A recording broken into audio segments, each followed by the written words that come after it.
আমি চাই বাবা এত কিছু রেখে যাওয়ার পরেও তুমি বুড়ো বয়সে যেন কোনো কষ্টে না করো। শোন, তোকে আমার কথা ভাবতে হবে না, আমাকে দেখার জন্য আমার 2 ছেলেই যথেষ্ট।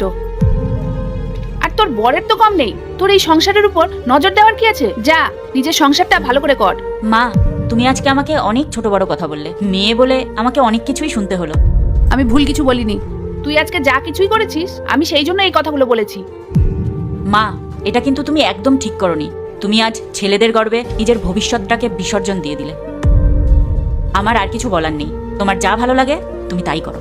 শোন, এই জায়গা জমি সম্পত্তি ভাগ বাটোয়ারা হয়ে যাওয়ার পরে তুই আর কোনো দাবি দাবা নিয়ে ভাইদের সংসারে অশান্তি বাঁধাতে আসবি না। মা, তুমি তো কিছু বুঝতেই পারলে না যে আমি কেন এই সমস্ত কথা বললাম। আর থাক, আমার যখন এখানে এত অপমানিতই হতে হচ্ছে, আমার এখানে না থাকাই ভালো। হ্যাঁ হ্যাঁ ঠিক আছে, তুই চলে যা।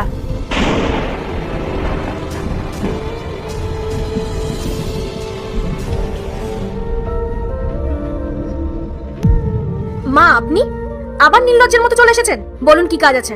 বৌমা, আমার শরীরের পরিস্থিতি খুব খারাপ। ডক্টর বলল যে যত তাড়াতাড়ি সম্ভব হয় আমার অপারেশনটা করাতে, না হলে আমি বাঁচবো না।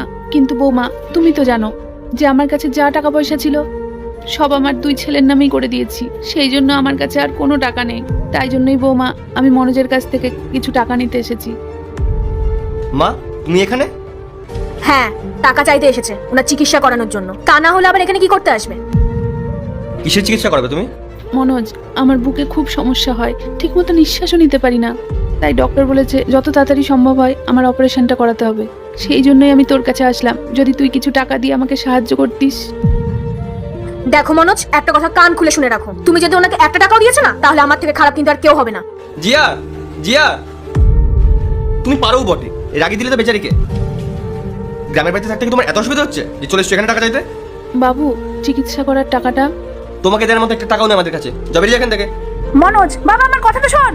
এরপরে কি হয় সেটা দেখার আগে মায়ের কাছে 10 টাকা চাইলে 20 টাকা দেয়, 1 রুটি চাইলে 2টা রুটি দেয়। সেই মাকে যদি ভালোবেসে থাকো তাহলে ভিডিওটিতে লাইক করে চ্যানেলটি সাবস্ক্রাইব করো আর কমেন্টে আই লাভ ইউ মা লিখো। রাহুল, রাহুল।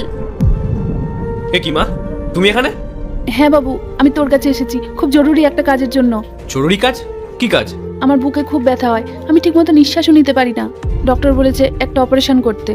আমার কাছে কোনো টাকা নেই, তাই আমি তোর কাছে টাকা নিতে এসেছি। দেখো মা, আমি তোমাকে মিথ্যে কথা বলবো না যে আমার কাছে টাকা নেই। আমার কাছে টাকা আছে, বাট সেগুলো এমার্জেন্সি পারপাসের জন্য রাখা রয়েছে। আর তুমি তো খুব ভালো করেই জানো যে এই শহরে কত খরচা। রাহুল, এটাও তো এমার্জেন্সি, বল। দেখো মা, তোমার এমার্জেন্সি তুমি দেখো, আমি দেখতে পারবো না।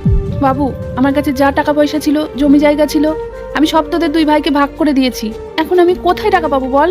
ব্যাস, সবকিছু শেষে পার্ট 2 দেখতে সাবস্ক্রাইব করো ভেলকু 78M।